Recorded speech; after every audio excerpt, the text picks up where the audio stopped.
So let's again, we're gonna go back to the basics and make sure we're all on the same page. So anyway, description, yes. Required topics, okay. We basically covered everything except this last point, how to do deity retreats with Lam Rim. Then we have these required integration practices, meditation on deity yoga, okay. And now we are doing, we talked about the deity yoga of Chenrezig, and then this 2-day deity retreat with meditation on Lam Rim. And so we're kind of doing it this week and next, or do we have, right? Okay, good. So what I wanted to do, right? How to do deity retreats in Lam Rim, we're going to now just show, right? Learn by doing, okay? So I mentioned that we're going to go through this, elements of the Nungne sadhana, the next 2 weeks. So now, within that, we have these suggested integration practices. And within the Nungne, you'll see that this prostrations to 35 Buddhas is there. And then Nungne retreat, well, we're not doing the retreat, but hopefully we'll at least cover the elements that will enable you to, at least have some interest in doing a Nungne retreat in the future. Okay. So let's begin. So now at the beginning of a session, right, it's very good to just take a few moments and calm the mind, settle the mind. So imagine, we're now beginning our first session.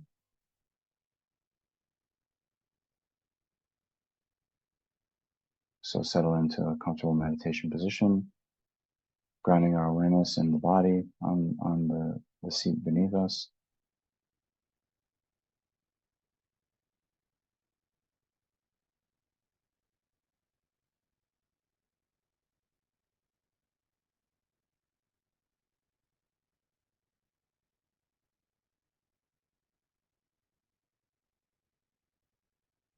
Then we focus on the sensations in the body as we breathe in and out.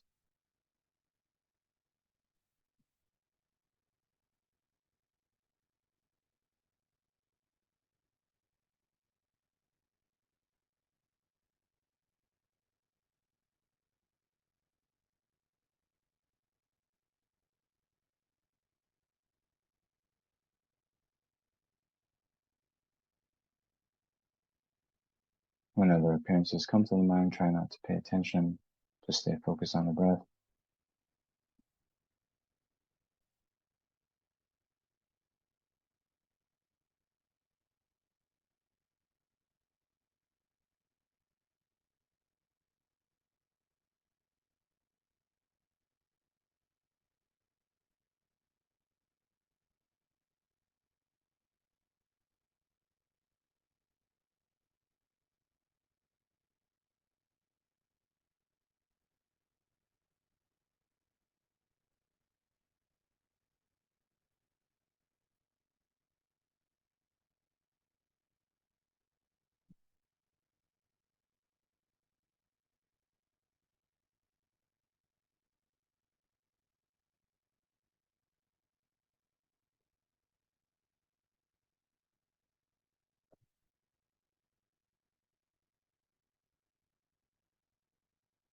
Okay. So, of course, in a brief way, we will, even before sitting down, we think that we're adjusting our motivation, thinking that the purpose of my life is to benefit all sentient beings, and in particular, in order to benefit sentient beings in the best way, I must first achieve the state of enlightenment,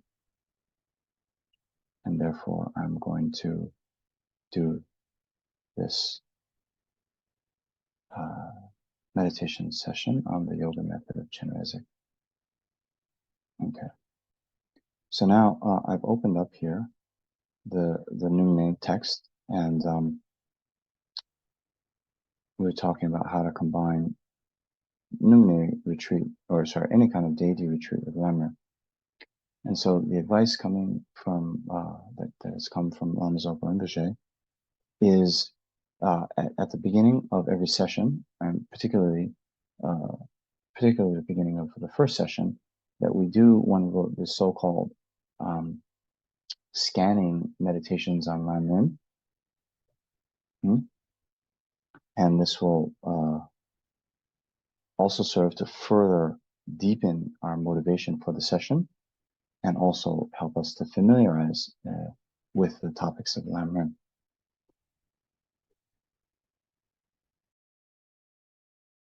So one such Lamrim prayer, okay? Right, so this is what Rinpoche had said.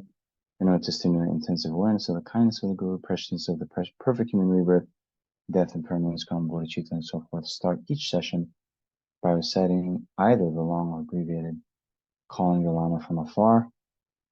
So we can do the longer one.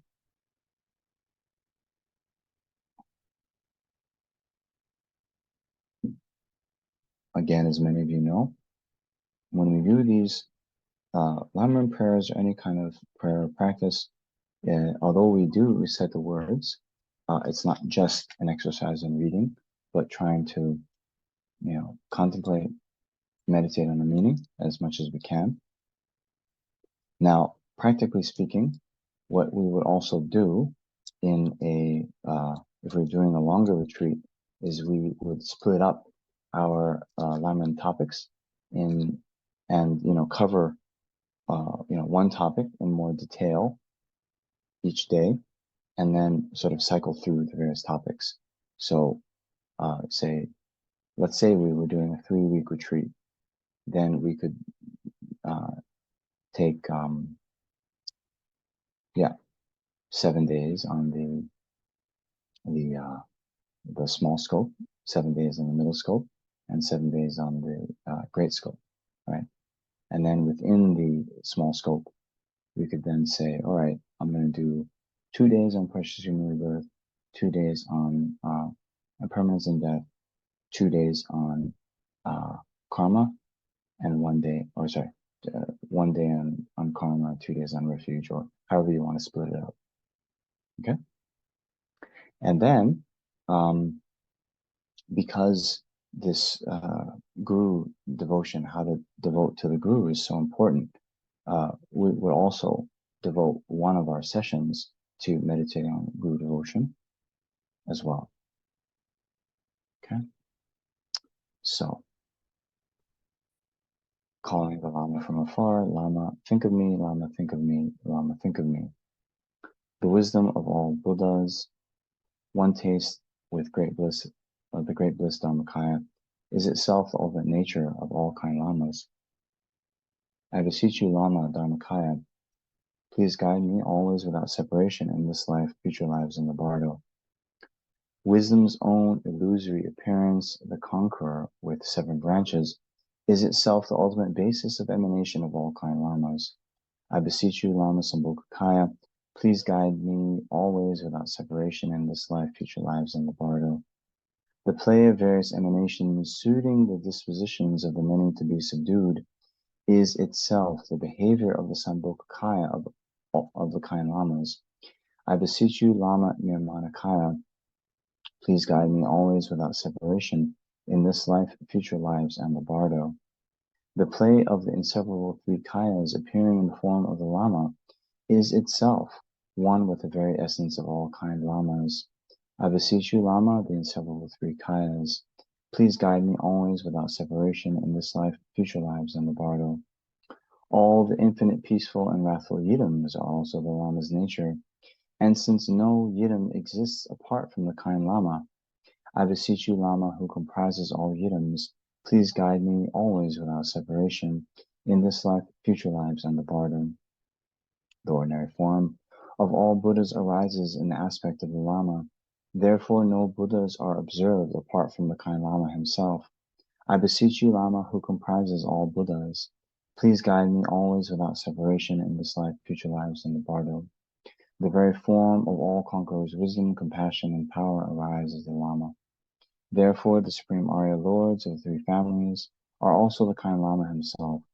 I beseech you, Lama, who combines all three families in one, please guide me without separation, always without separation in this life, future lives, and the bardo. The 100, 5, and 3 families, however many elaborated, are the Lama. The pervasive master in whom they are all included is also the Lama. I beseech you, Lama, as master of all the families, please guide me always without separation in this life, future lives, and the bardo. The creator of all Buddhas, Dharma, and Sangha is the Lama. The one who combines all three refuges is the kind Lama. I beseech you, Lama, whose presence combines all refuges, please guide me always without separation in this life, future lives, and the bardo. Thinking of how the actual form of all Buddhas arises in the aspect of a Lama and mercifully guides me, reminds me of you, Lama. Thinking of how you show the excellent unmistaken path to me, an unfortunate wretched being, abandoned by all Buddhas, reminds me of you, Lama. Thinking of this excellent body, highly meaningful and difficult to obtain, and wishing to take its essence with unerring choice between gain and loss, happiness and suffering, reminds me of you, Lama. Thinking of the experience of not knowing what to do when the great fear of death suddenly descends upon me, reminds me of you, Lama. Thinking of the experience of just now suddenly departing from all the perfections of this life and going on alone, reminds me of you, Lama. Thinking of the experience of my naked body falling into the terrifying fires of hell and being unable to bear it, reminds me of you, Lama. Thinking of how the suffering of hunger and thirst without a drop of water is directly experienced in the unfortunate Preta realm, reminds me of you, Lama. Thinking of how very repulsive and wretched it is to become a foolish, stupid animal, and what it would be like to experience it myself, reminds me of you, Lama. Thinking of a refuge to protect me from this, since I'm now about to fall into the wretched states of bad migration, reminds me of you, Lama. Thinking of how white and black actions are experienced and how to practice thorough and precise engagement and restraint, reminds me of you, Lama. Thinking of a method to escape this prison of endless existences, the source of all suffering, reminds me of you, Lama. Thinking of the plight of my pitiful old mothers, pervasive as space, falling amidst the fearful ocean of samsara, and tormented there, reminds me of you, Lama. Therefore, Lama, please bless me to generate in my mental continuum effortless experience of the profound 3 principles of the path in 2 stages. Please bless me to strive in one pointed practice of the 3 trainings with the intense thought of renunciation in order to reach the secure state of liberation. Please bless me to train in the precious supreme bodhicitta with a special attitude taking responsibility to liberate all migrators by myself alone. Please bless me to follow after the ocean of conquerors with a will to cross to the very end of the great waves of deeds of the conqueror's sons. Please bless me to realize the supreme view free of extremes in which emptiness and dependent arising, appearance and emptiness complement each other. Please bless me quickly to generate the experience of taking the 3 kayas into the path, ripening the basis of birth, death, and bardo.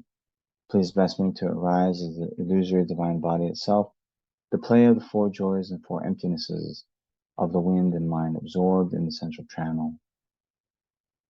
Please bless me to meet the ultimate Lama, the bare face of my innate mind, with a covering of perception of true existence and perceiving it as true removed. Please bless me to be one with your 3 secrets, Lama, in the vast Dharmakaya of great bliss, which has exhausted the elaborations of the two obscurations. In short, please abide inseparably in the center of my heart until great enlightenment, and mercifully bless me, the child, to follow after you, the father. Lama, think of me. Lama, think of me. Lama, think of me.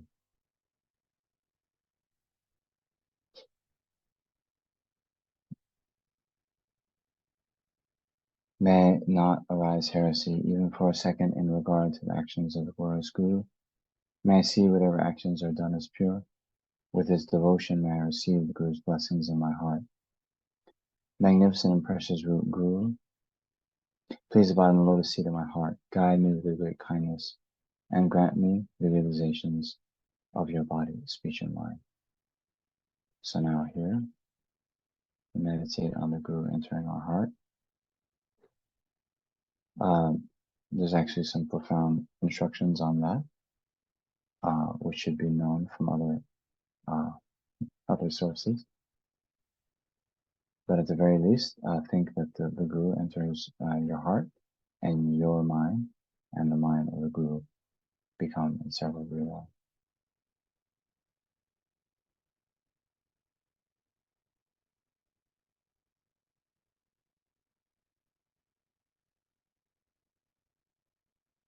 Okay.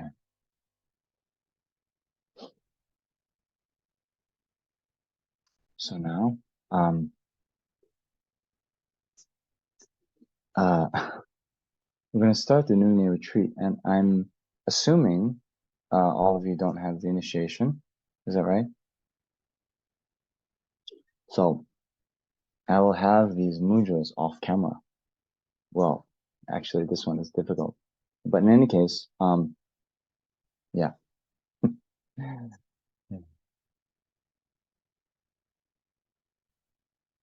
Om Padma Ubhavaya Soha.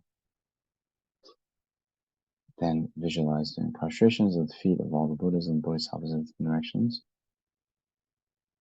Sa Om Savatathagata Kaya Vakchita Vajra Pranamena Savatathagata Vajra Pada Bandhanam Karomi. Offering myself totally at all times to the Buddhas and Bodhisattvas residing in 10 directions until reaching the essence of enlightenment, I request the Buddhas and great Bodhisattvas to accept me. Please grant me the unsurpassed attainment. Okay. So, now normally in the Nungne, you'll be doing the 8 Mahayana precepts, and every other day you're doing a total fast, means no eating and drinking.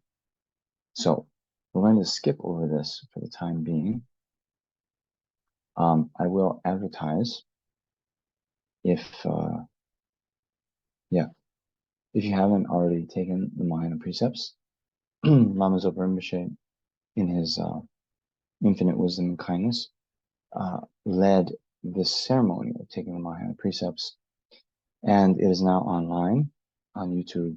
And generally, in order to take the vows, you need to receive them and receive the lineage of the vows from a qualified master. After you've taken them from a lama, you can then take them on your own. So Rinpoche then, in putting recording the video and putting it up online, he said that students in the future can take the lineage freshly through that video. So also within that, he gives some commentary. So I would recommend you doing that if you haven't already.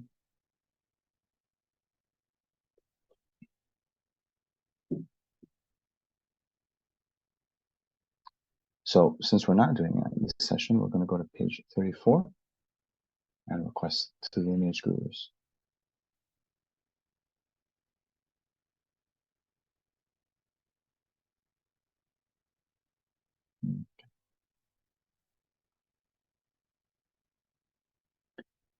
So here, traditionally the request to the lineage gurus is recited in the first session of the day only. Okay. Let's do. So in the space in front of you, do we have the Nune merit field?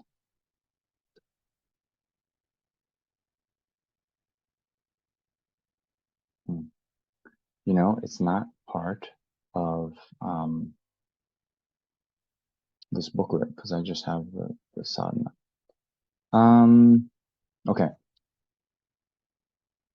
let me do a quick. I'll see if I can find it and put it in. Yes, yes.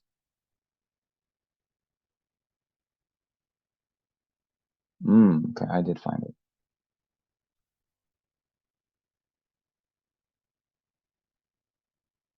Oh, but my image is of not that good quality.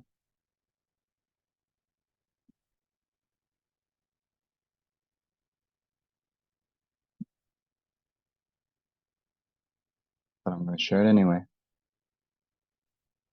You see that? Yes? So this is the sort of Nungne merit field. We have Chenrezig, then the lineage gurus on these sides. These are some protectors, Kalarupa, Six-Arm Mahakala, and Peldalamo. And then these are the kind of offering goddesses. Okay? So visualize that in space in front. And not just like this kind of two-dimensional image, but as if they were really here to guide us, to grant us blessings and inspiration. And then it's also especially important to remember the Guru, and think that actually these are all manifestations of the Guru. Hmm?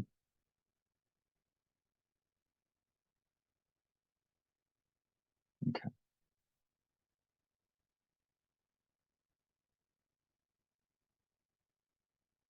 let's go practice text.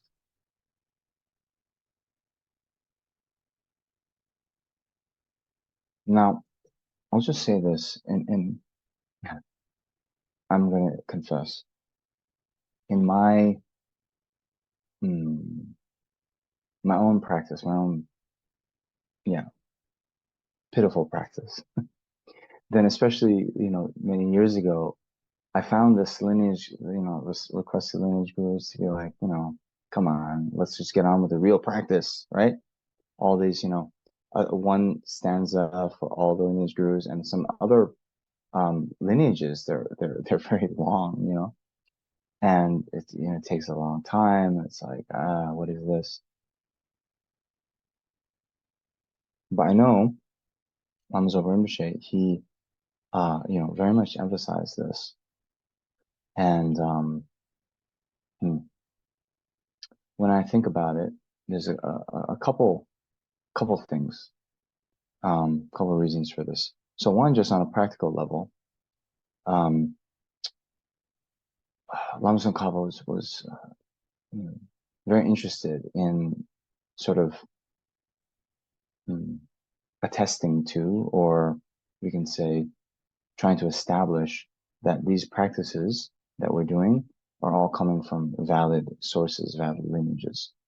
And especially in these days, you find a lot of things out there where people are claiming they've had this or that vision. Maybe they've come up with a new kind of synthesis that is new and improved dharma, or whatever you might want to call it. But even 600-700 years ago in Tibet, this was already happening.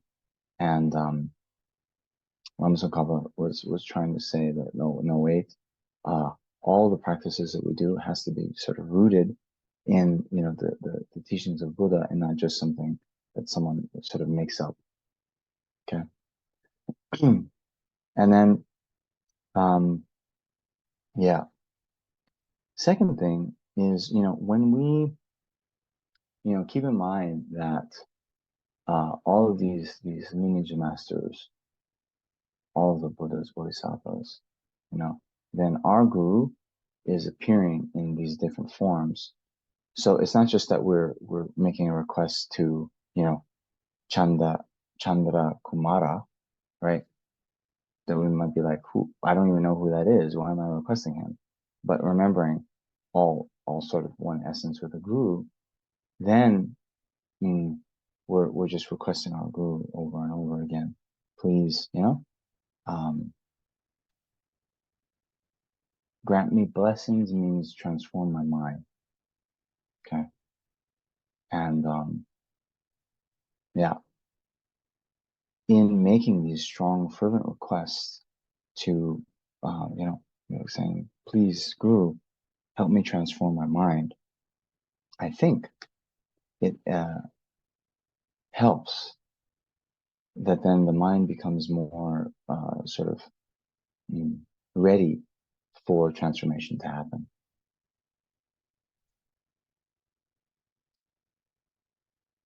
So,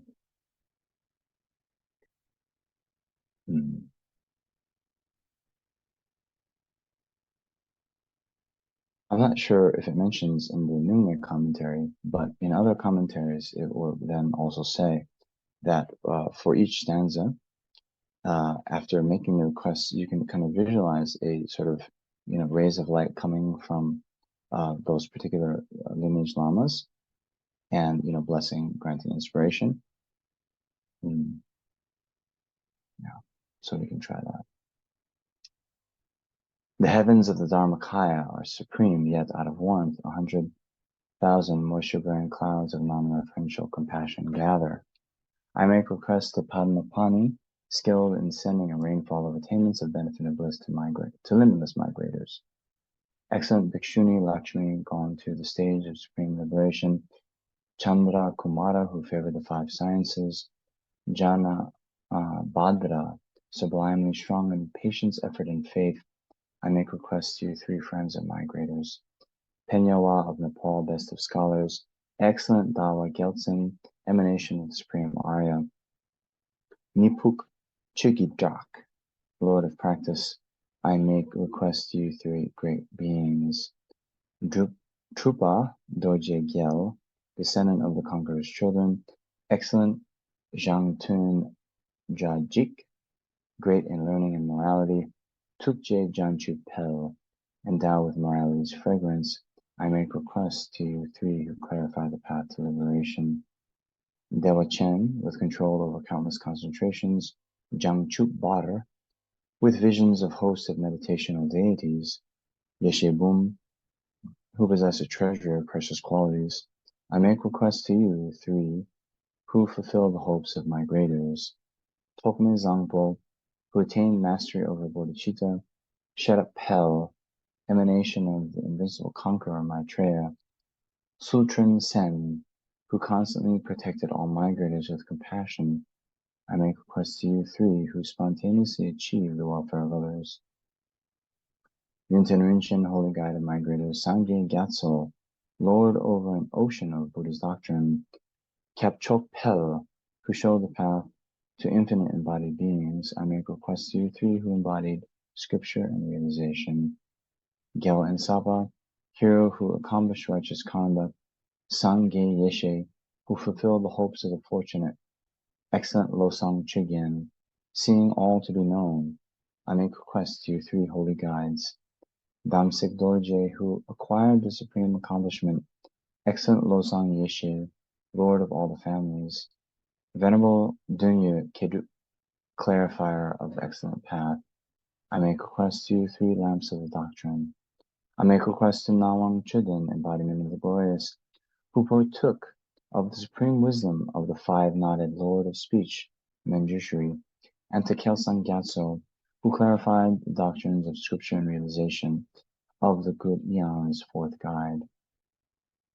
I make request to the oceans of varieties of emanations of the supreme Arya, universally appearing as environments and inhabitants, apparitions of analytic wisdom and compassion, unified with an all-pervading nature, pure from the very beginning. Please bless me that I might be cared for closely like an only child by Padma Pani, who enjoys the Patala, and by drinking the essence of the nectar of the Mahayana, accomplish solely what is pleasing with my three doors. Please bless me to renounce all the perfections of cyclic existence, to be unattached to the bliss of my own peace, and to generate the supreme mind desiring to liberate mothers equal to space from the ocean of suffering. Please bless me to eliminate ordinary appearance and grasping, with a clear appearance and divine pride of the six deities, the deity of thusness, the tone of the mantra's empty resonance, the seed syllable, the form complete with marks and exemplifications, the commitment mudra and sign. Please bless me to accomplish each and every common attainment through dependence on the concentration with four branch repetition, and to complete perfect concentration with the yogas of absorption in fire and sound. Please bless me to uproot two obscurations with a great space-like concentration, bestowing immaculate liberation that destroys all trust in grasping at signs, and by being endowed with a mass of merits of skill and means.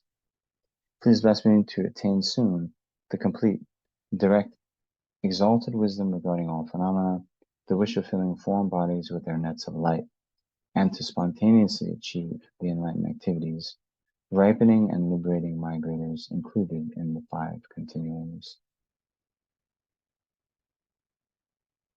So now, the instantaneous generation I instantaneously arise as the holy body of the great compassionate one. Okay, so now, as we mentioned last week, right, when we're practicing deity yoga, it's not that we now just think, oh, now I'm Avalokiteshvara. So great compassionate one is an epithet for Avalokiteshvara, genericity, right? But we first have to purify the ordinary appearances into emptiness. So here you'll see in these, right? One is unable to bless the offerings of the merit field while having an ordinary appearance and grasping to oneself.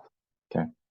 So remember, in the context of tantric practice, we're trying to overcome ordinary appearance and ordinary concept, ordinary view. Okay. So we first do that by dissolving all impure appearances into emptiness. We described this last week, but just now think everything that's appearing to us right now, to our sense consciousnesses, they appear as if they were truly inherently existent. The true inherently existent chair, wall, light, window, cushion, meditator don't exist at all. The truly existent one doesn't exist at all.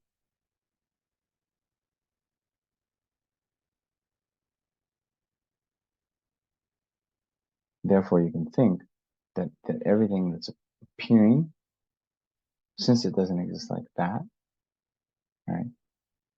Well, you could just think that that one doesn't exist. And then try to get this kind of space-like feeling.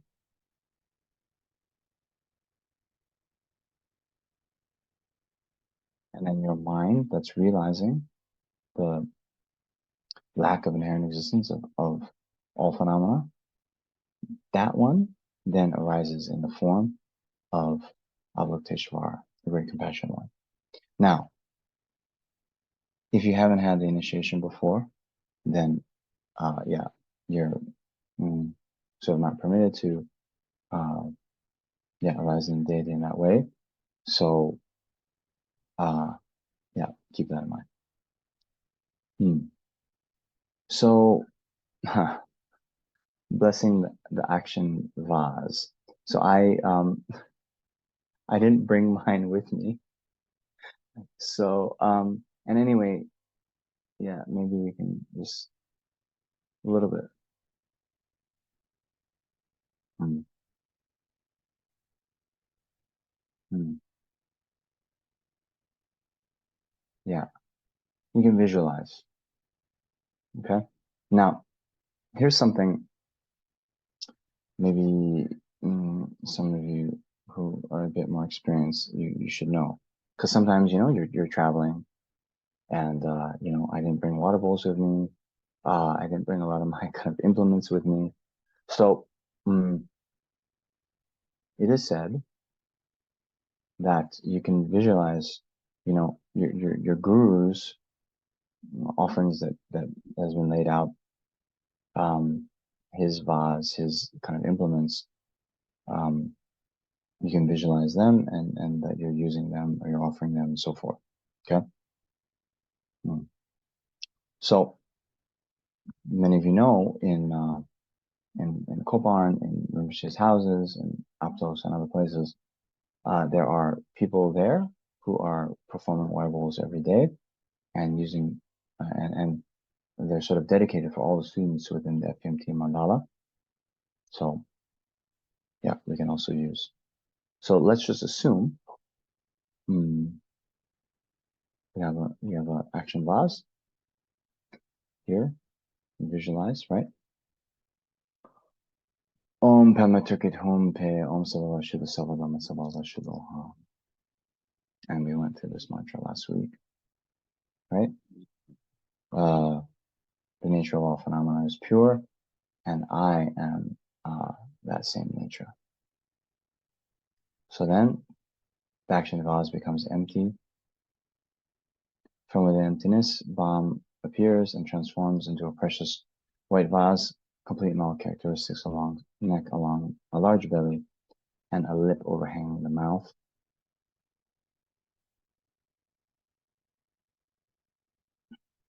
Om Pema Tukit Hum Pe, Om Pema Tukit Hum Pe, Om Pema Tukit Hum Pe, Om Pema Tukit Hum Pe, Om Pema Tukit Hum Pe, Om Pema Tukit Hum Pe.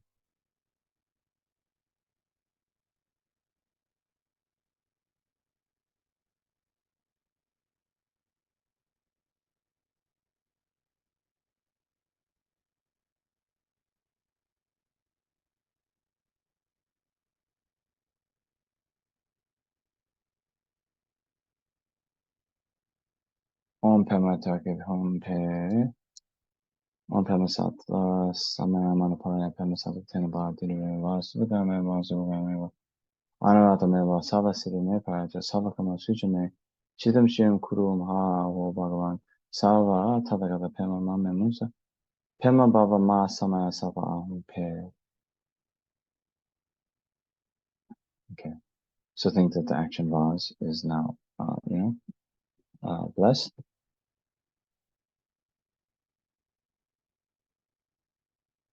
And then, yeah,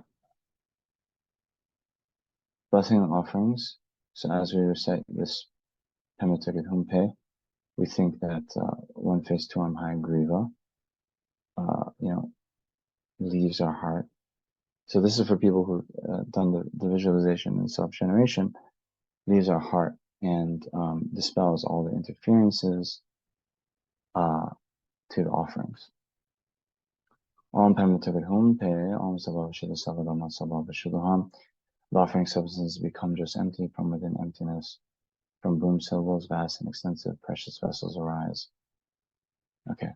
So if you have offerings laid out on your altar, you would then, sort of as you did with yourself, as you recite the mantra, you purify those into emptiness. So then all offerings on your altar, they appear to you as being inherently existent. You think those inherently existent offerings don't exist at all. And that stops the ordinary appearance. And then from the state of emptiness, right? From within emptiness, from boom syllables. So first comes a broom. That broom then reappears as the water bowls, or whatever kind of offerings there are. Okay. So first the precious vessel, and then in that bowl there's an om. The om then becomes the drinking water for the feet, so forth. Okay. From within, okay, the offering substance becomes just empty. From within emptiness, from boom syllables, vast and extensive precious vessels arise. Within each, the syllable all melts into light, from which arise drinking water for the feet, flowers, incense, lamps, perfume, and music, food and music, Empty in nature, they have the aspect of the individual types of offering and function to bestow special uncontaminated bliss. Om Agam Ahum Om Pagam Ahum Om Pupe Ahum Om Dupe Ahum Om Aloke Ahum Om Gende Ahum Om Mide Ahum Om Shata Ahum. Okay. I go for refuge and turn enlightenment to the Buddha Dharma Supreme Assembly. By my collections of generosity and so forth, may I become a Buddha to benefit all migrating beings. I go for refuge and turn enlightenment to the Buddha Dharma Supreme Assembly. By my collections of generosity and so forth, may I become a Buddha to benefit all migrating beings. I go for refuge and turn enlightenment to the Buddha Dharma Supreme Assembly. By my collection of generosity and so forth, may I become a Buddha to benefit all migrating beings. With a thought desiring to liberate migrating beings, I always go for refuge to the Buddha, Dharma, and Sangha until I reach the essence of enlightenment. With perseverance for the welfare of sentient beings due to wisdom with mercy, I take a place in the presence of the Buddhas and generate the mind of complete enlightenment. With a thought desiring to liberate migrating beings, I always go for refuge to the Buddha, Dharma, and Sangha until I reach the essence of enlightenment. With perseverance for the welfare of sentient beings due to wisdom with mercy, I take a place in the presence of the Buddhas and generate the mind of complete enlightenment. With a thought desiring to liberate migrating beings, I always go for refuge to the Buddha, Dharma, and Sangha until I reach the essence of enlightenment. With a perseverance for the welfare of sentient beings due to wisdom with mercy, I take the place in the presence of the Buddhas and generate the mind of complete enlightenment. Then we invoke the merit field. Rays of light emanate from the white tree that rests at the moon disk at the heart of oneself. Visualizes the great compassionate one, invoking from the natural abode, Guru Arya Avalokiteshvara, Arya, great compassionate one, having the aspect of 11 faces, surrounded by the illuminated gurus, the assembly of deities of the great compassionate one, an assembly of meditation deities, Buddhas, Bodhisattvas, and Dakinis, Dharma protectors and guardians, all abiding in the space before me on a wide-stemmed 1,000-petaled lotus. Okay, so yeah, this practice text was written for those who have had the initiation. So if you haven't, then every time it says visualizes oneself as a great compassionate one, you don't do like that. But in any case, you can think that the same, right? That Guru Avalokiteshvara of all the lineage gurus has now come to the space in front of you.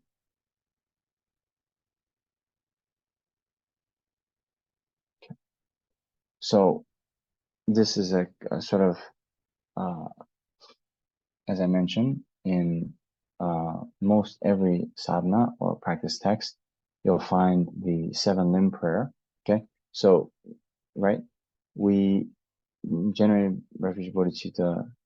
We now invoked the gurus, the merit field, and now we're going to perform these 7 limbs, sort of in relation to the merit field. Right? So first, limb of prostration. Holy bodies encompassing all Buddhas, the very essence of a Vajra holder. The root of the 3 rare sublime ones are prostrate to the Gurus. The Guru's holy body is the Vajra body, beautiful and insatiable to look at, inconceivable and complete in qualities. I prostrate to the Guru's holy body. The Guru's speech is Brahma's voice, endowed with unchallengeable roar of the lion, terrifying the deer-like forders. I prostrate to the Guru's holy speech. The Guru's holy mind is like space, blissful, clear, and non-conceptual, the empty sphere. Excellently dwelling in the 3 complete liberations, I prostrate to the Guru's holy mind. Dharmakaya of those gone to bliss in 3 times, whose eyes see sentient beings of the 6 migrations, the 11th faiths pervasive like space. I prostrate to magnificent Amitabha. Your 1,000 arms are 1,000 wheel-turning kings. Your 1,000 eyes are the excellent eons, 1,000 Buddhas. I prostrate to the venerable Avalokiteshvara, who shows that which subdues those to be subdued. Excellent Lakshmi Kara, foremost Dakini, Chandra Kumar, the great Pandit of Nagari, Ngari. Janabhadra Dawagelsan realized our Pasha to the lineage ruse. Great treasure of non-referential mercy, Avalokiteshvara, Lord of stainless wisdom and Jushu, destroyer of all hosts of Maras, keeper of esoteric, crown of the scholars of the land of snows, on Kappa, prostrate to excellent was on Drapa. Protectors endowed with great compassion, omniscient founding teachers, merit field of an ocean of good qualities, I prostrate to Tathagatas.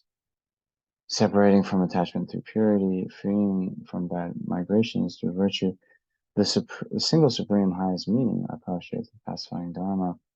Having been liberated, again showing liberation's path, firmly abiding in the pure trainings, holy fields endowed with good qualities, I also prostrate to the Sangha. Born to the Shakya clan out of compassionate, skillful means, unconquerable by others, destroyer of Mara's forces, you whose holy body is as brilliant as a golden mountain, I prostrate to the king of Shakyas.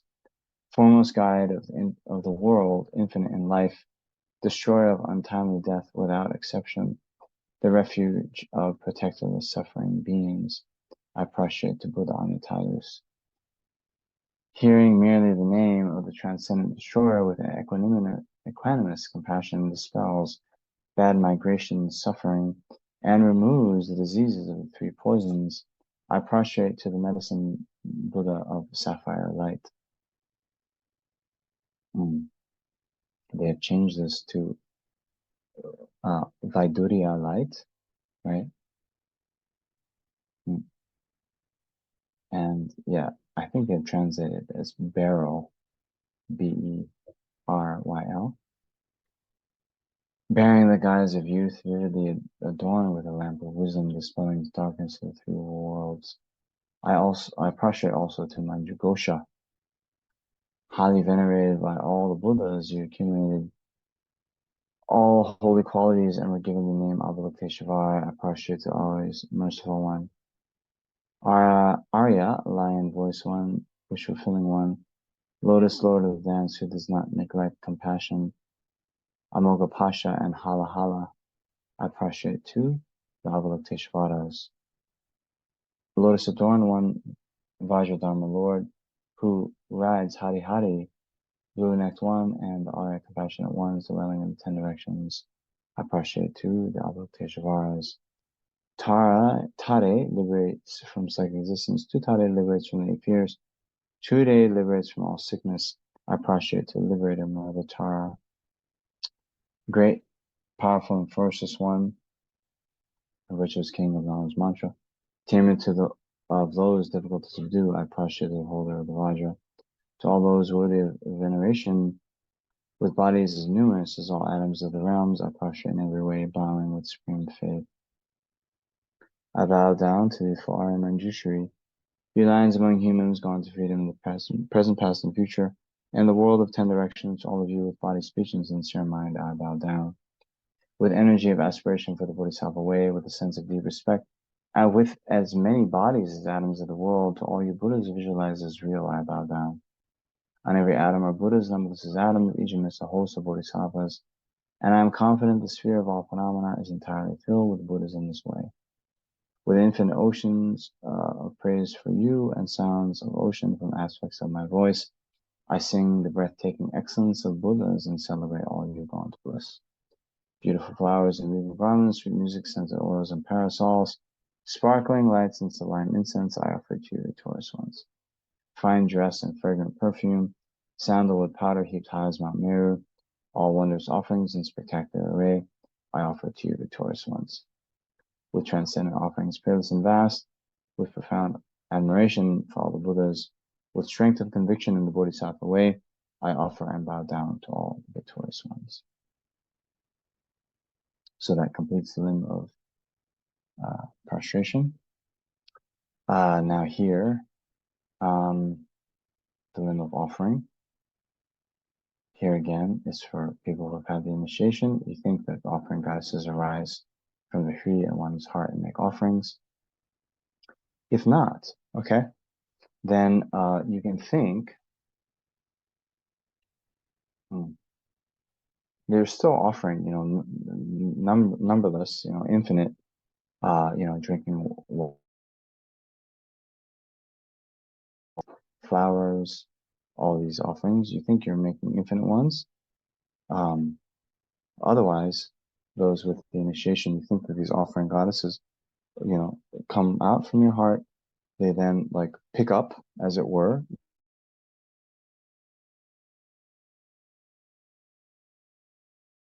delivery. Make a home delivery to the beings in the merit field, and these beings in the merit field generate great bliss in the mental continuum as they accept offering. Om Arya Lokeshwara Saparivara Agam Pratichasoa. Om Arya Lokeshwara Saparivara Padyam Pratichasoa. Om Arya Lokeshwara Saparivara Pupe Pratichasoha. Om Arya Lokeshwara Saparivara Dupe Pratichasoha. Om Arya Lokeshwara Saparivara Aloke Pratichasoha. Om Arya Lokeshwara Saparivara Gende Pratichasoha. Om Arya Lokeshwara Saparivara Nude Pratichasoha. Om Arya Lokeshwara Saparivara Shabda Pratichasoha. Okay.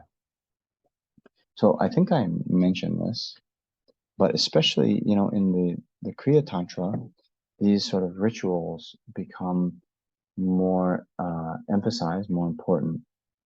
And so if you have a bell and vajra, then you should be using them as you do this practice. In fact, it says in the text, if you have a bell and vajra and you have it on your table and you're not using it, it's a kind of fault. Here, I don't have my bell and vajra with me. Oh, by the way, those of you, you can have a picture of your bell and vajra or a bell and vajra. They have on a little card that you then, it's sometimes in the prayer books. Then you take that along with you wherever you go, because yeah, it's not that those physical things are that important, but rather there's some symbolic meaning. And by carrying it with you wherever you go, you sort of train yourself to remind yourself of the more profound meaning. Okay. So mandala offering, let's just do a short mandala offering because time is short.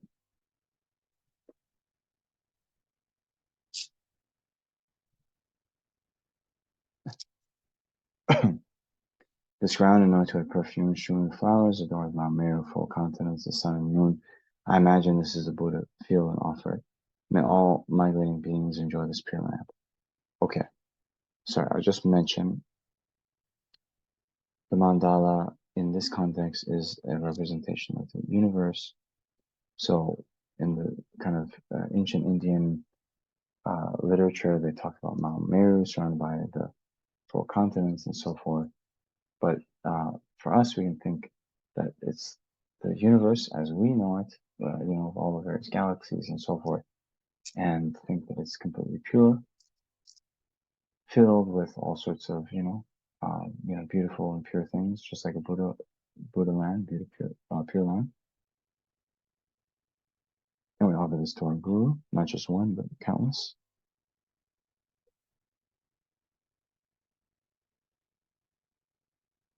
And then we can also think this sort of inner mandala, the object of my attachment, anger, ignorance, friends, enemies, strangers, body, resources, without any sense of loss or for them. Please accept them well and bless me to be spontaneously freed from the three poisons.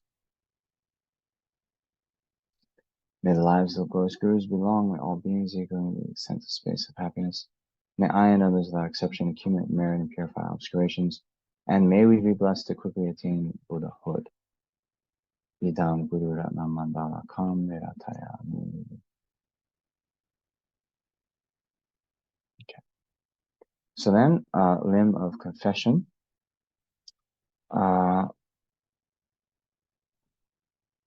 Whatever evil I have done with my body, speech, and mind under the control of attachment, hatred, and confusion, I confess them all. individually. So you can take a moment and think particularly of the, broken vows, the things that have, disobeyed the guru, harming the guru's mind. So these negative actions in relation to the guru and the Buddha Dharma and Sangha are more powerful. So it's good to think about those in particular, and not just from this life, but from beginningless past lives. Seeing how these negative karmas then cause us to experience suffering in the future, and seeing how they set up obstacles for our higher realizations.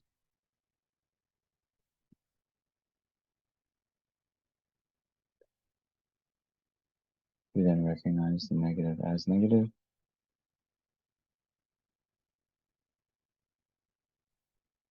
And so then to make the practice complete, we can do the prostrations of 35 Buddhas. So, by the way, earlier when we did the limb of prostrating, when you do the actual nune, many places they'll have that recorded, and then people will stand up and do full-length prostrations while we recited those verses. Now here,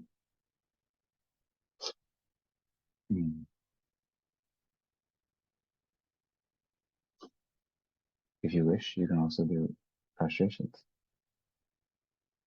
Now, there has been a little bit new advice about how to do these in relation with these multiplying mantras. So normally, what I would do this first, and then Rinpoche has said, we can do these like 3 or 4 times, right? These next multiplying mantras. Okay. So, Om Namo Manjushriye, Namah Shriye, Namah Uttama Shriye Soha. Om Namo Manjushriye, Namah Shriye, Namah Uttama Shriye Soha. Om Namo Manjushriye, Namah Shriye, Namah Uttama Shriye Soha. So let me see. Is anyone standing up to do prostrations? It's okay. So if you can't, maybe you're doing this practice on a bus. Maybe, actually where I am here, the ceiling is very low. I can't really stand up completely. So maybe you're in a place where you can't physically do the prostrations. Maybe you broke your leg or your shoulder or something. Okay. In those cases, remember, we're using the power of our imagination, the power of visualization. You can visualize yourself doing prostrations. So even doing like this is a prostration of some kind, right? And then think not just one body, but countless bodies covering as many atoms of the world, right? Yeah. You can even think, those of you who've done the initiation, Avalokiteshvara has 11 heads. So there's 11 mouths that are then reciting the names of the Buddhas, because as you know, if you don't know, you should know that it's the purification that's coming from reciting the Buddha's names. That's why Rinpoche was so, I want to say adamant, or strongly urged us, exhorted us to recite the names and memorize the names. So the prostration is going to accumulate merit. And we had mentioned many times that one sutra. It's actually a sutra of the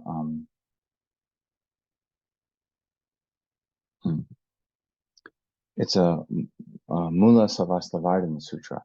So the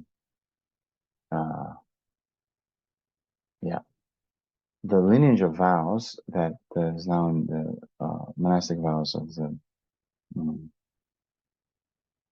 the Gelugpa is the Mula Savastivardhana, and there's one particular sutra from that kind of tradition that talks about how the merit we accumulate through our prostration is equals, as many atoms as we cover our bodies to the sort of Vajra ground. That's I think 2,000 or I don't know, so many yojanas, like these ancient Indian ways of measuring distance. Anyway, we can think to the center of the earth, as many atoms as our body covers to the center of the earth. For that many eons, we have the merit to be reborn as a wheel-turning king. That's why we visualize large bodies and many bodies. Okay. So, homage to the confession of the Bodhisattva's downfalls. I, Tezanang through all times, take refuge to the Guru, take refuge in the Buddha, take refuge in the Dharma, take refuge in the Sangha. The latest advice is you can just recite this once. To the founder, Bhagavan, Tathagata Arhat, perfectly complete Buddha, glorious conqueror, Shakyamuni, I prostrate. To Tathagata, thoroughly destroying the Vajra essence, I prostrate. To Tathagata, radiant jewel, I prostrate. To Tathagata, king lord of the Magas, I prostrate. To Tathagata, army of heroes, I prostrate. To Tathagata, delighted hero, I prostrate. To Tathagata, jewel fire, I prostrate. To Tathagata, jewel moonlight, I prostrate. To Tathagata, meaningful to see, I prostrate. To Tathagata, jewel moon, I prostrate. To Tathagata, sinless one, I prostrate. To Tathagata, bestowed with courage, I prostrate. To Tathagata, pure one, I prostrate. To Tathagata, bestowed with purity, I prostrate. To Tathagata, water god, I prostrate. To Tathagata, deity of the water god, I prostrate. To Tathagata, glorious goodness, I prostrate. To Tathagata, glorious sandalwood, I prostrate. To Tathagata, infinite splendor, I prostrate. To Tathagata, glorious light, I prostrate. To Tathagata, sorrowless glory, I prostrate. To Tathagata, son of my craving, I prostrate. To Tathagata, glorious flower, I prostrate. To Tathagata, pure light rays, clear knowing by play, I prostrate. To Tathagata, lotus light rays, clear knowing by play, I prostrate. To Tathagata, glorious wealth, I prostrate. To Tathagata, glorious mindfulness, I prostrate. To Tathagata, glorious name, widely renowned, I prostrate. To Tathagata, king, holding the victory banner of formless power, I prostrate. To Tathagata, glorious one, totally subduing, I prostrate. To Tathagata, utterly victorious in battle, I prostrate. To Tathagata, glorious transcendence through subduing, I prostrate. To Tathagata, glorious manifestations illuminating all, I prostrate. To Tathagata, all subduing jewel lotus, I prostrate. To Tathagata Arhat, perfectly complete Buddha, king of Lord of mountains, firmly seated on jewel lotus, I prostrate. To the Bhagavan Tathagata Arhat, perfectly complete Buddha, renowned glorious king of excellent signs, I prostrate. To Bhagavan Tathagata Arhat, perfectly complete Buddha, king of lotus, sound brilliant radiance of skill, adorned with jewels, lotus, I prostrate. To Bhagavan Tathagata Arhat, perfectly complete Buddha, stainless excellent gold, illuminating jewel who accomplishes all conduct, I prostrate. To Bhagavan Tathagata Arhat, perfectly complete Buddha, glorious supreme one, free from sorrow, I prostrate. To Bhagavan Tathagata Arhat, perfectly complete Buddha, lotus ocean of proclaimed Dharma, I prostrate. To Bhagavan Tathagata Arhat, perfectly complete Buddha, clear and learning by play of supreme wisdom, ocean of Dharma, I prostrate. To Bhagavan Tathagata Arhat, perfectly complete Buddha, medicine deity, king of Vaidurya light, I prostrate.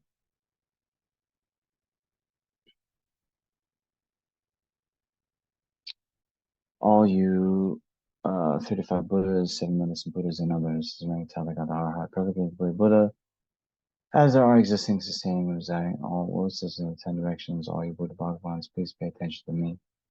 In this life and all the states of rebirth in which I have circled in samsara throughout beginner's lives, whatever negative actions I have created, may those create rejoice in the creation of whatever possession of stupa, possession of sangha, or possession of the sangha of the 10 directions I have appropriated, made others appropriate or rejoice in the appropriation of, whichever among the 5 actions of immediate retribution I have done, cause others to be done and rejoice in doing of, whichever the 10 non-virtuous actions I have engaged in, cause others to engage in and rejoice in engaging of. Whatever I have done being obscured by these karmas causes me to be reborn as a sentient being in the hell realm, in the Alma realm, in the Preta realm, in an irreligious country as a barbarian or as a long-lived god, with imperfect faculties holding wrong views or not being pleased with Buddha's descent. In the presence of the Buddha Bhagavans who are transcendental wisdom, who are eyes, who are witnesses, who are valid, and who see with omniscient consciousness, I admit and confess all these negativities I do not conceal them nor hide them, and from now on in the future, I'll abstain and refrain from committing them again.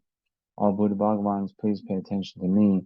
In this life and all other states of rebirth in which I have circled in samsara throughout beginningless lives, whatever roots of virtue I have created by generosity, even as little as giving just one mouthful of food to a being born in the animal realm, whatever roots of virtue I have created by guarding morality, whatever roots of virtue I have created by following pure conduct, whatever roots of virtue I have created by fully ripening sentient beings, whatever roots of virtue I have created by journeying bodhicitta, and whatever roots of virtue I have created by my unsurpassed transcendental wisdom, all these assembled and gathered, combined together, I fully dedicate to the unsurpassed, the unexcelled, that higher than the high, that superior to the superior. Thus I completely dedicate to the highest, perfectly complete enlightenment. Just as the previous Buddha Bhagavans have fully dedicated, just as the future Buddha Bhagavans will fully dedicate, and just like the presently abiding Buddha Bhagavans are fully dedicating, like that I too dedicate fully. I confess all negativities individually. I rejoice in all merits. I urge and request all Buddhas may achieve the supreme, holy, peerless, transcendental wisdom. So I wanted to make a statement. Okay. So if you'll notice, within this actually is the 7 limbs. And so here, the urge and request. So I'm not sure the order, but it'll be urging them to turn the wheel of Dharma and requesting them not to pass away into parinirvana. In a previous edition, they had a colon here. So it had the sense that we are urging and requesting the Buddhas that we achieve the supreme, holy, and peerless transcendental wisdom. So that's not the case. I mean, we are doing that, but the meaning is more than that. We're urging the Buddhas to teach and requesting them not to pass into parinirvana. So sometimes the 5th and 6th limb there can be reversed. So sometimes you see the request first the request to teach and then not pass away into parinirvana.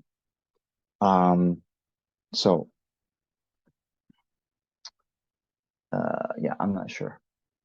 Probably it'd be urging them to teach and requesting them not to pass away into parinirvana. So that would be the kind of the order of how the Buddha, did things, right? Buddha was enlightened, then he was requested to teach, and then, should ask them not to then pass away. Either way, the point is, no matter what order you do, as long as you have both, it's okay. So rather than just have these words where you're like, I urge and request all Buddhas, what am I urging? What am I requesting? Keep in mind, I'm urging them to teach, I'm requesting them not to pass away.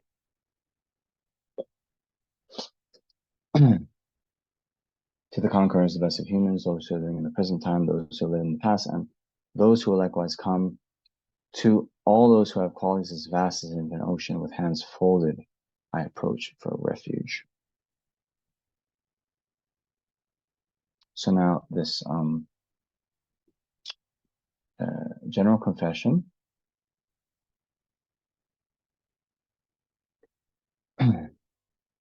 Ulag.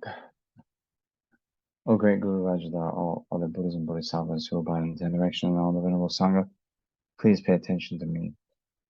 I, who am named Tenzin Namjong, circling in cyclic existence since beginningless time until the present, overpowered by mental afflictions such as attachment, hatred, and ignorance, by means of body, speech, and mind, have created the 10 non-virtuous actions. I've engaged in the 5 uninterrupted negative karmas and the 5 nearing uninterrupted negative karmas. I've transgressed the vows of individual liberation, transgressed the vows of bodhisattvas, transgressed the smiles of secret mantra. I've been disrespectful to my parents, have been disrespectful to my larger masters and to my abbot, have been disrespectful to my spiritual friends living in ordination. I've committed actions harmful to the 3 rare sublime ones, abandoned the holy Dharma, criticized the Arya Sangha, harmed sentient beings, and so on. These and many other non-virtuous negative actions I have done, caused others to do, have rejoiced in others doing, and so forth.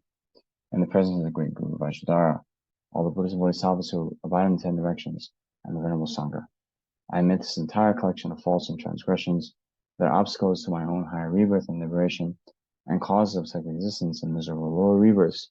I do not conceal them, and I accept them as negative. I promise to refrain from doing these actions again in the future. By confessing and acknowledging them, I will attain enlightenment and happiness, while by not confessing and acknowledging them, true happiness will not come. So here it said, when we make this promise, it's very good to think that, since some actions are more difficult to refrain from than others, we can think that those actions that we find easy to refrain from, we will refrain from. But those actions we find difficult to refrain from, we will refrain, even if it's just for one day, an hour, or even, a minute, even a few seconds. Then we think through the force of reciting these names of 35 Buddhas of confession and medicine Buddhas, through the power of their pure prayers and vows, through the power of generating regret and the other opponent forces, and through the power of having made these prostrations, nectar and light rays descended from their holy bodies of the Buddhas, completely purifying all negative karmas, defilements, and imprints collected on your mental continuum since beginningless time. Generate strong faith that your mind has become completely pure.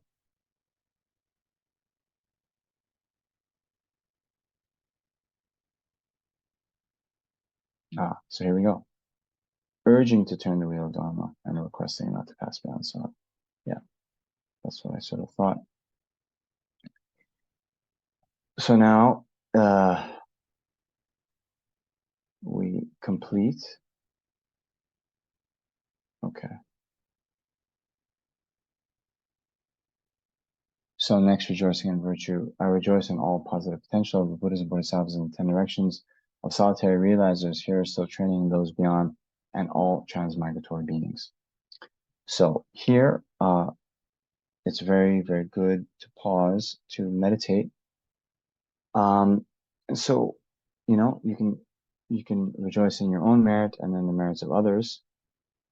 So normally what we do is we go kind of from ourselves to the ordinary beings, to these other sort of exalted beings. So hearers still training are the Shravakas who have not attained nirvana yet.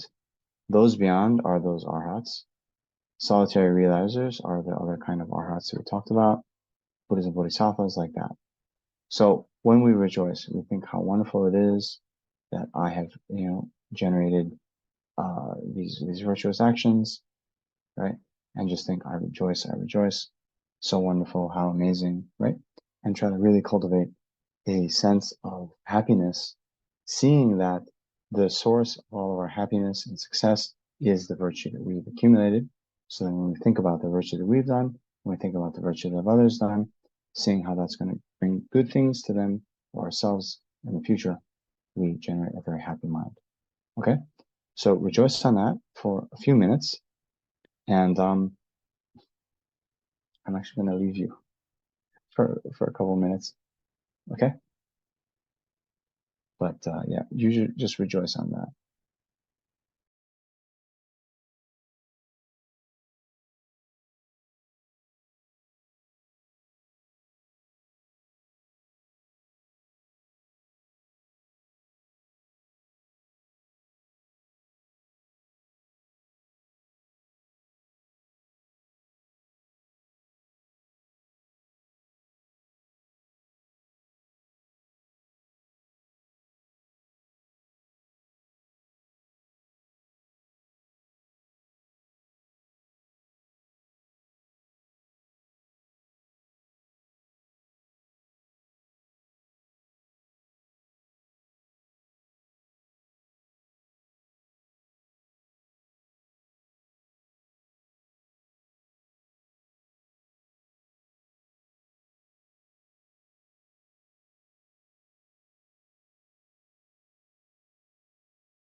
Okay, so next, requesting to turn the wheel of Dharma.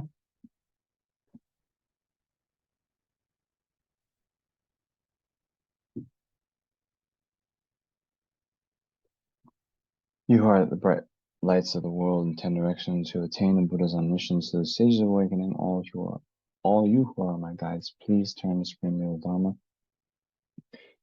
So here also, as we recite this verse, we can visualize that we are offering not just one, but many Dharma chakras, many golden wheels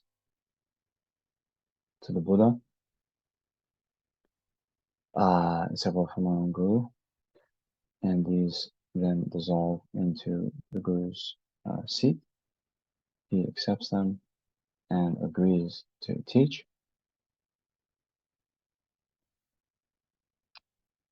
With palms together, I earnestly request you who may actualize Parami Nirvana, please stay with us for eons, numberless as atoms of the world, for the happiness and well-being of all wanderers in samsara. Here we can visualize offering a lion, a throne supported by the 8 snow lions with a lotus seat on top of it, and marked by a crossed vajra, and again, countless of these golden thrones, which dissolve into our Guru's throne, who accepts both the throne and our request, and agrees therefore to remain until the end of samsara. Whatever slight virtue I have accumulated by prostrating, offering, confessing, rejoicing, urging, and requesting, I dedicate all this to full awakening.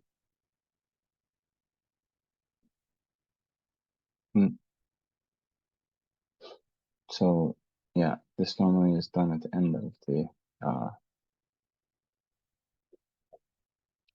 8 Mahayana precepts, which we skipped, but we can still do this mantra. It's really nice.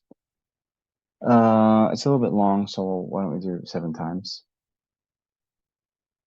So reciting this mantra, it helps us to maintain pure morality and, keep whatever vows we've taken purely. Om Amagashila Sambara Bara Bara Mashila Sabapema Bivakita Bujadara Dara Samanta Avalogate Humbe Soa. Om Amagashila Sambara Bara Bara Mashila Sabapema Bivakita Bujadara Dara Samanta Avalogate Humbe Soa. Om Amagashila Sambara Bara Bara Mashila Sabapema Bivakita Bujadara Dara Samanta Avalogate Humbe Soa.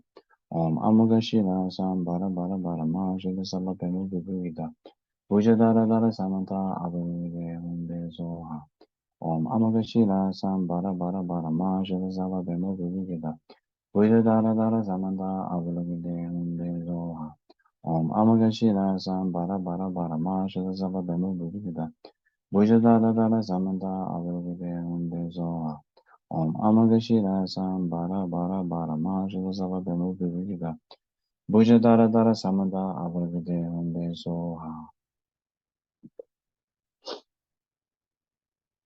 So one thing, the Tibetans pronounce this, not shita, but kita, bibukita. So yeah, I follow that. But yeah, if you are a Sanskrit scholar, you want to do it very properly. Yeah, shita. Like, probably I think it's like tushita.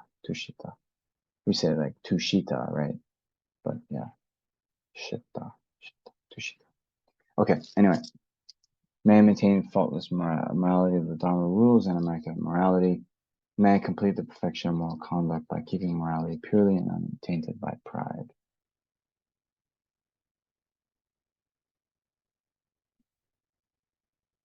May all sentient beings have happiness in the cause of happiness. May all sentient beings be free from suffering the cause of suffering. May all sentient beings never be separated from the happiness that knows no suffering. May all sentient beings abide in equanimity, free of attachment and hatred for those held close and distant. Then we think of the deities of the field of collecting merit. return to their own abodes.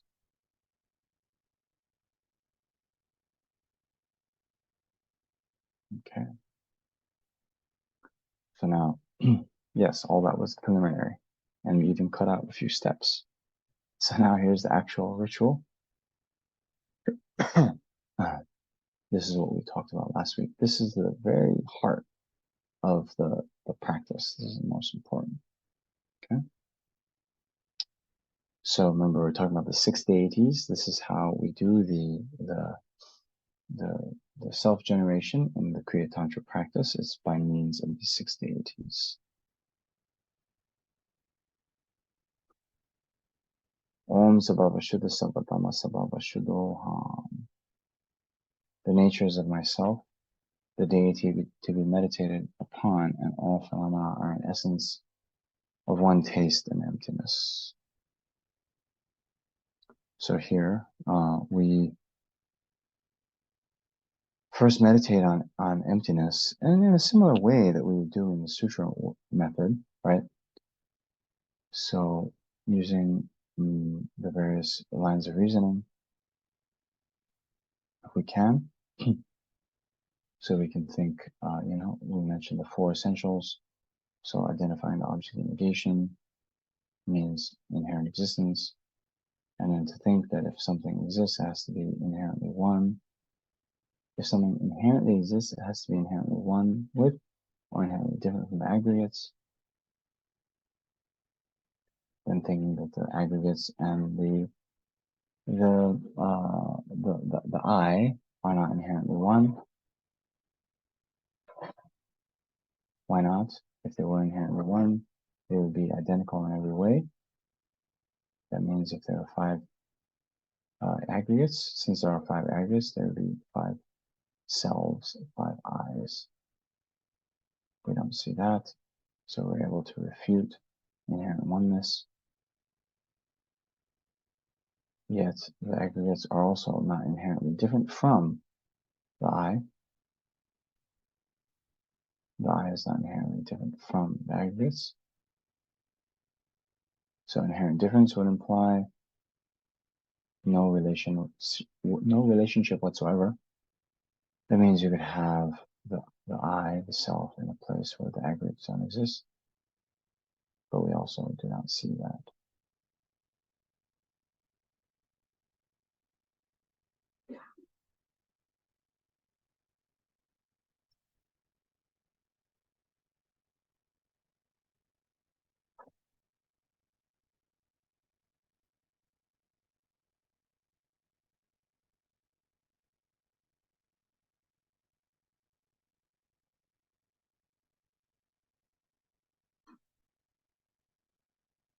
And then applying this reasoning to all other phenomena, so just as I don't inherently exist, all other phenomena don't inherently exist.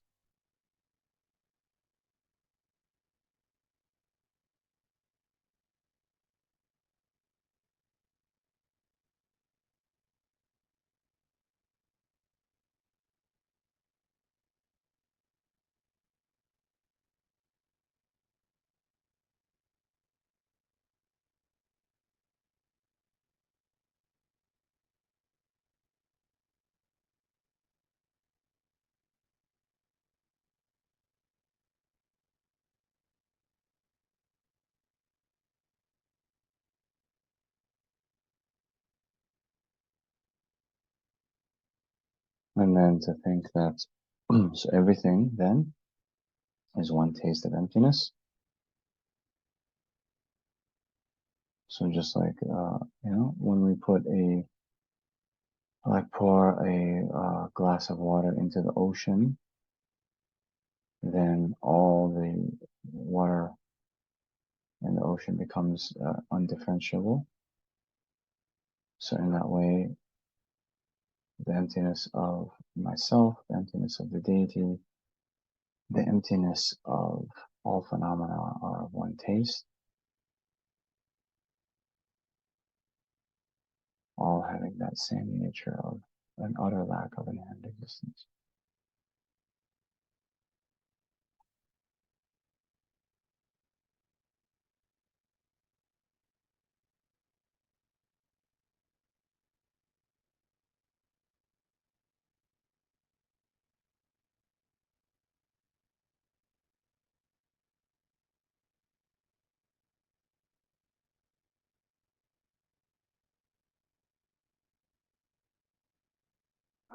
So next, the deity of sound. From the sphere of emptiness, the aspect of the tone of the mantra Om Mani Padme Hum resounds, pervading the realm of space. So now remember, when we meditated on the ultimate deity, we didn't have any appearance of conventional phenomena. So now we begin the evolution of the universe, first with the sound. So imagine that all of the universe is pervaded by the sound of Om Mani Padme Hum.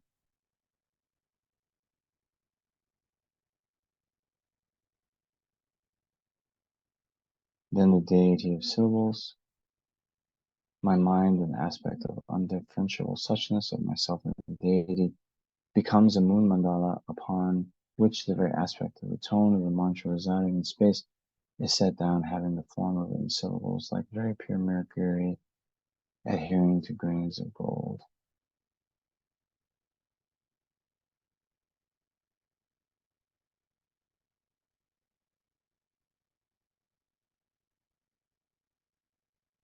So all this, the sound of the mantra, the moon disk, they're the manifestations of the absolute nature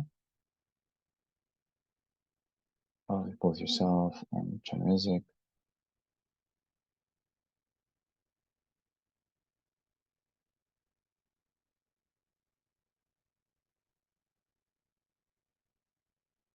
So in nature, it's empty, and now it's manifesting in these forms of the mantra, letters in gold.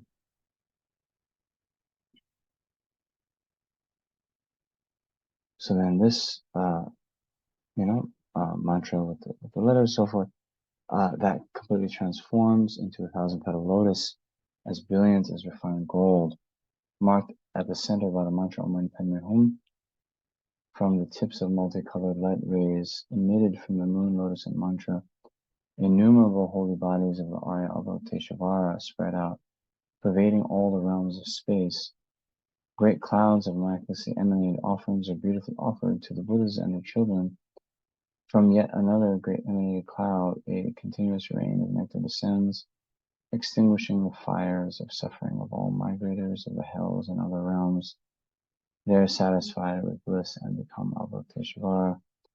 Then the light rays, along with the bodies of the deity, return and enter into one's own mind an aspect of the moon, mandala, lotus, and mantra.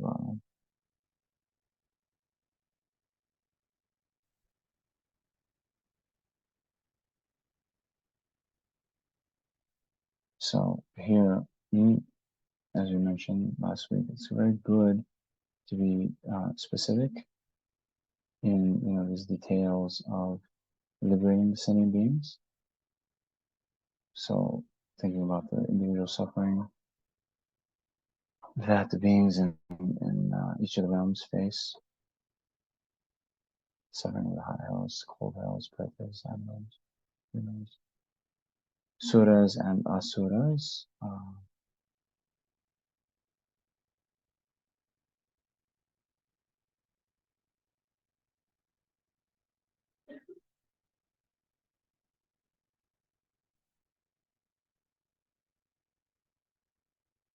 So then these, after the beings attain the state of Avalokiteshvara, everything then comes and dissolves back into the mantra island. These transform into a multicolored lotus and moon seat, upon which oneself arises as Avalokiteshvara. So those without the initiation, you can visualize all this in the space in front of you. Okay, so Avalokiteshvara then arises with a white-colored body in the prime of youth and radiating rays of light. Of the 11 faces, the root face is white, the right green, and the left red. Above that, the central face is green, the right red, and the left white. Above that, the central face is red, the right white, and the left green. They also have long, narrow eyes and smiling expressions. Above these is a wrathful black face with bared fangs and wrathful wrinkles, a third eye, and orange hair standing upright. On the crown is a peaceful red face with a crown protrusion, having a chaste aspect, devoid of ornaments, and with its own neck. The two hands are folded at the heart and hold a jewel.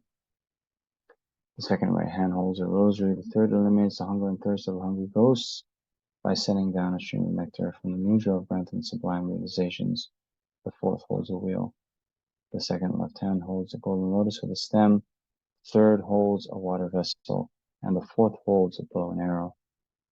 The remaining 992 hands, as soft as lotus petals, are in the mudra of granting sublime realizations. In the palm of every hand is an eye. The hands do not extend above the crown, nor protrusion, nor below the knees.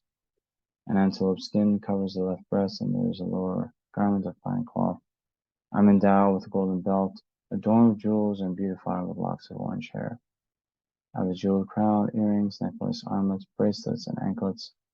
Wear garments of various colored silk, and radiate rays of white light. So now,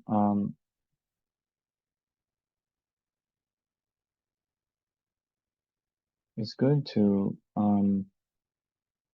just take a moment and build up that visualization.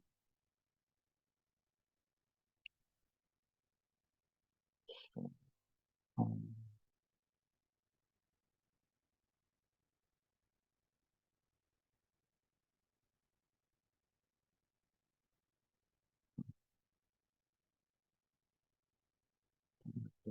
Scripture. Now, I'm not sure if this is accurate. I think this is the inaccurate one, right?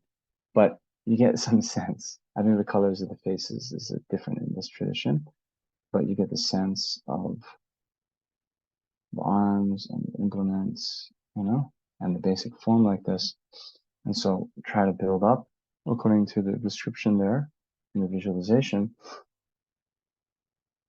But most important is just to get the sense of you being the deity or the deity being in front, actual, not just an imagination. And then however many of the details you can fill in, it's also okay.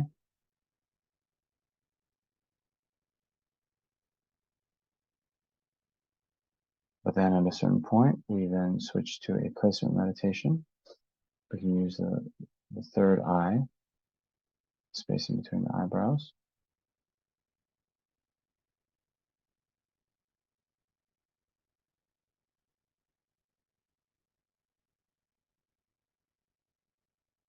And hold your concentration on that one point.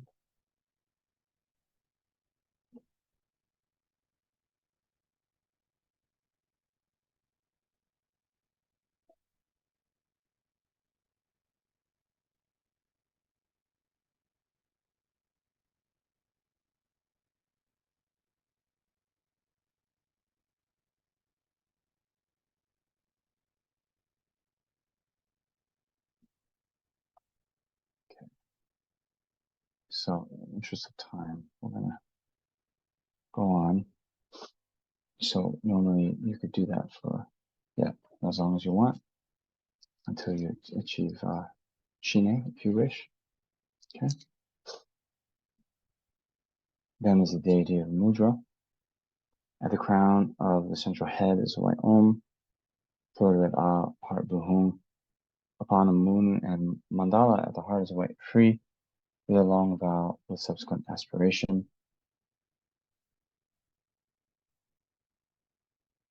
Om Pama Ubhavaya Soha, Om Pama Ubhavaya Soha, Om Pama Ubhavaya Soha, Om Pama Ubhavaya Soha, Om Pama Ubhavaya Soha. Then the deity of sign. Light rays radiate from the feet, the heart, invoking from their natural abode are Avalokiteshvara, surrounded by the entire assemblies of Buddhas and Bodhisattvas. Om Arya Avalokiteshvara Saparivare Vajra Samaya Za Za Za Om Bam Ho. They become non-dual with oneself, the commanded being. Again, light rays radiate from the tree at one's heart, invoking the empowering deities, the five Buddha families with Amitabha as a principal, together with their retinues. Here again, we present offerings. So, sorry. We present offerings to the initiating deities. So we generate ourselves as a deity. We're now going to be initiated. So the initiating deities in the space in front, we're going to request them for initiation. So we then first give them offerings. Om Panchakula Savarivara Agam Praticha So. Om Panchakula Savarivara Agam Praticha So. Om Panchakula Savarivara Pupe Praticha So. Om Panchakula Savarivara Dupe Praticha So. Om Panchakula Savarivara Gande Praticha So. Om Panchakula Savarivara Nude Praticha So. Om Panchakula Savarivara Shapta Praticha So. O Tathagatas, please bestow the empowerment upon me. Requested thus, the goddess dressed in white and others were emanated from the Tathagata's heart, hold aloft vases filled with nectar and say, just as the gods offered a bath at the time of Buddha's birth, so too do I offer a bath with the pure water of the gods. Om Savatathagata Avishkata Sama Shri Ahum, they bestow the empowerment.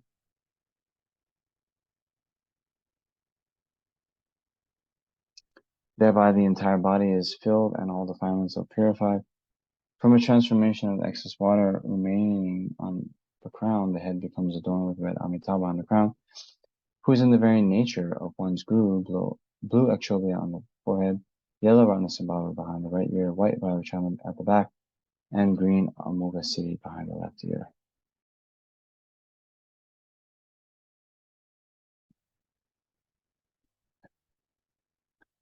On a moon cushion at one's heart is exalted wisdom being, Avalokiteshvara. With a white colored holy body, one face and two hands, the right hand is in the mudra of bestowing inspiring realizations, and the left holds a lotus at its heart. The moon cushion at its heart is marked by the concentration being a white tree with a long vow and subsequent aspiration. Then again, you can visualize at this full form of the deity, doing again as we did before, getting a general sense of the deity and then building out piece by piece, more details.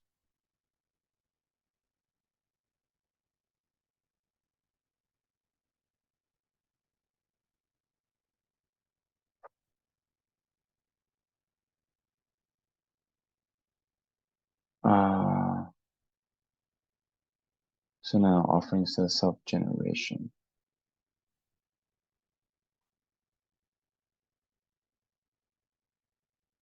Om Padme Tukit Hum Pe Om Sabhavashudha Savadama Savavashudha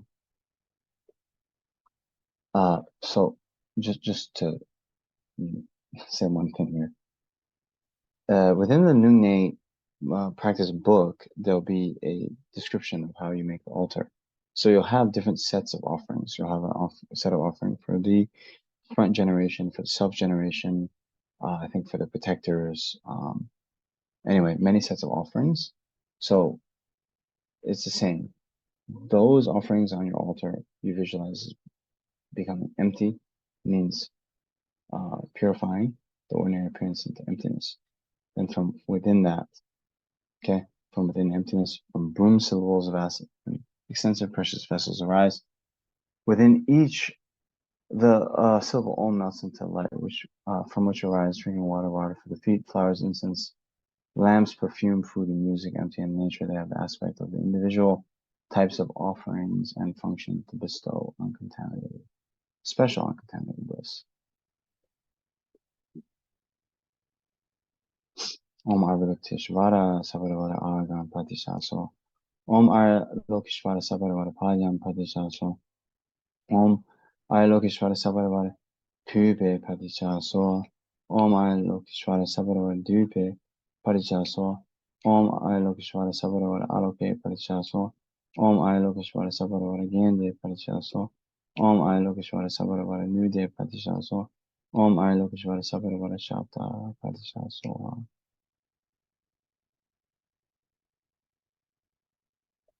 Highly venerated by all the Buddhas, you accumulate all holy qualities and will confer the name Arya. Avalokiteshvara, I prostrate to the Arya, always merciful one. Okay. So next,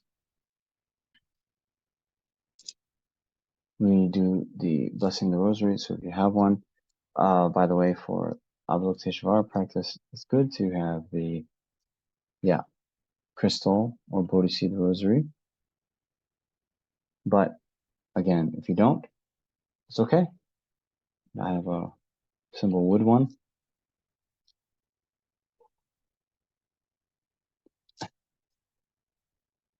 Sorry. Om Guru Savatalagata Kayawakya. Chitta Pranamaya Savatalagata Vajrapada Bandhanam Karomi. Then cupped hands at your heart. Om Vasumati Shriya Soha. Om Vasumati Shriya Soha. Om Vasumati Shriya Soha. Om Vasumati Shriya Soha. Om Vasumati Shriya Soha. Om Vasumati Shriya Soha. Om Vasumati Shriya Soha. You can blow on it.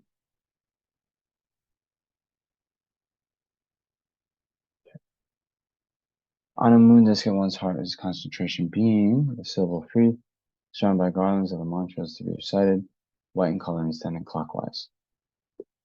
So syllables are upright, going around clockwise. Light rays radiate from them, filling all the inside of one's body and purifying all negativities and obscurations. Okay, so that's the first visualization, purifying inside your own body. Then, those light rays radiate outwards, from which an incalculable assembly of the deities of the great compassionate one are emitted, purifying the negativities and obscurations of all sentient beings and setting them in the state of Avalokiteshvara. Okay, so that's step 2. Here what we can do. Those replicas of the Avalokiteshvara come to rest on the crown of all the sentient beings' head and then purifies them with nectar and light.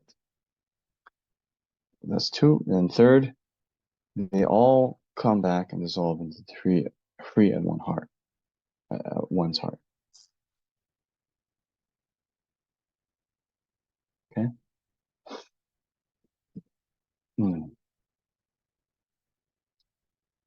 So here, a little bit short on time.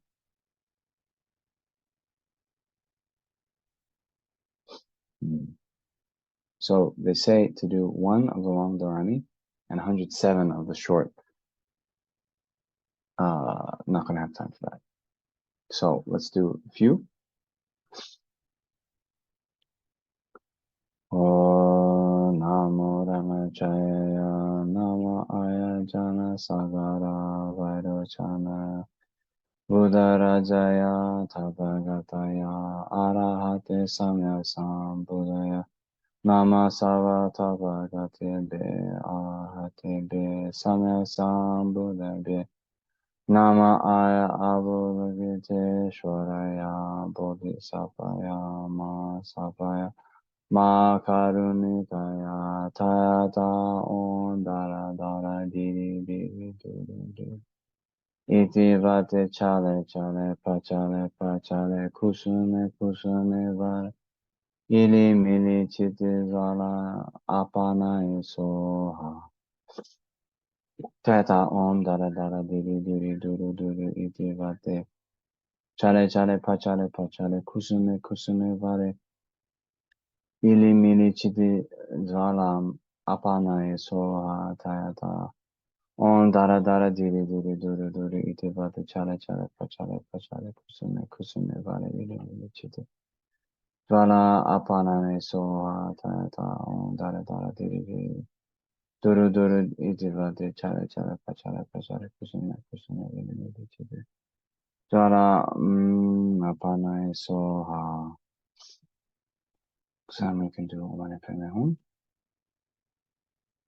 Om Mani Padme, Om Mani Padme, Om Mani Padme.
Om Pamasama Pamasava Samaya Manaparaya Pamasava Tenova Dirimeva Sudagameva Sudagameva Anadameva Savasirimeva Chisavagama Chijume Chimjim Kurum Hao Bhagavan Savadagava Pamamunza Pamabhavama Samaya Sava Om Pamasava Samaya Manaparaya Pamasava Tenova Dirimeva Sudagameva Sudagameva Anadameva Savasirimeva Chisavagama Chijume Chimjim Kurum Hao Bhagavan Savadagava Pamamunza Pamabhavama Samaya Sava Om Pema Sava Samaya Manaparaya Pema Sava Tenaba Dinameva Sudagameva Sudagameva Anadameva Savasirimeva Savagama Chim Chim Kunama Bhagavan Savada Pema Zapema Bhavama Samaya Sava.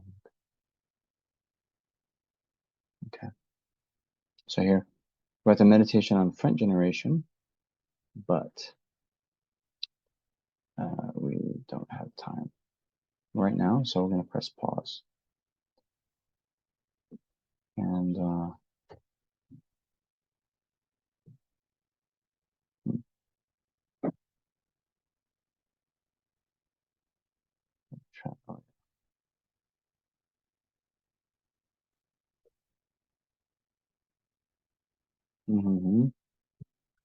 So we'll just do a brief dedication here today,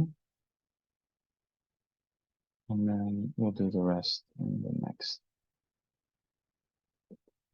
Wow. Okay, great.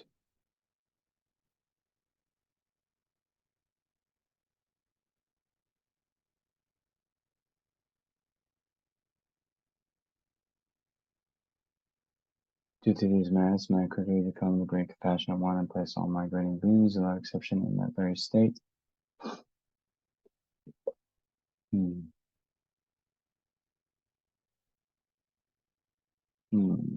So let's go to.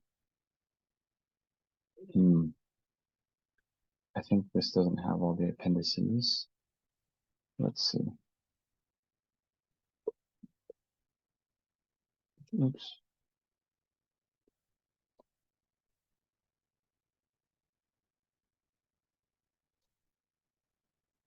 Okay, good.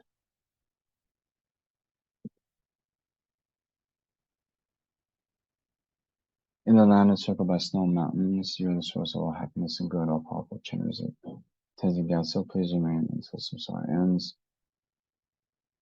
Savior of the snowland teaching and transmigratory beings who extensively clarifies the path that unifies emptiness and compassion. To the lotus in the hand, Lord Tenzin Gyatso, I beseech, may all your holy wishes be fulfilled.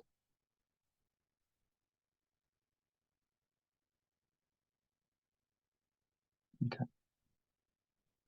So yeah, then of course we also dedicate for